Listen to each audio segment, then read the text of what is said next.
తెలంగాణ మంత్రి శ్రీనివాస్ యాదవ్ విషయంలో గవర్నర్ మోసపోయారన్నారు కాంగ్రెస్ నేత మర్రి శశిధర్ రెడ్డి. ఆయన ఎమ్మెల్యే పదవికి రాజీనామా చేస్తే నిజం అనుకుని మంత్రిగా ప్రమాణ స్వీకారం చేయించారన్నారు. తలసాని రాజీనామాను స్పీకర్ ఆమోదించలేదని, ఆయన ఇప్పటికీ టీడీపీ ఎమ్మెల్యేగా మంత్రి పదవిలో కొనసాగుతున్నారని ఆరోపించారు.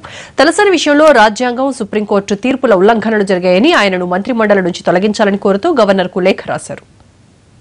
ఈరోజు 15 జూన్ నాటికి మంత్రిగా ప్రమాణం చేసిన శ్రీనివాస్ యాదవ్ గారు 6 నెలల కాలం పూర్తి చేయడం జరిగింది. 16 జూన్ నుండి ఆయన రాజీనామా పక్కన పెట్టండి, రాజీనామా చేసినప్పటికీ స్పీకర్ గారు ఆమోదించలేదనేటువంటి నెపంతో ఆయన కొనసాగుతూ వచ్చారు. కానీ సుప్రీంకోర్టు ఇచ్చినటువంటి తీర్పులో ఉండేటువంటి అబ్జర్వేషన్స్ కానీ, తీర్పులో ఉండేటువంటి అంశాలు కానీ చాలా స్పష్టంగా ఆయన 29 అక్టోబర్కే ఆయన సభ్యత్వాన్ని కోల్పోతారు. ప్రమాణ స్వీకారం చేసినటువంటి 6 నెలల తర్వాత ఆయనకు మంత్రిగా కొనసాగేటువంటి హక్కు లేదు.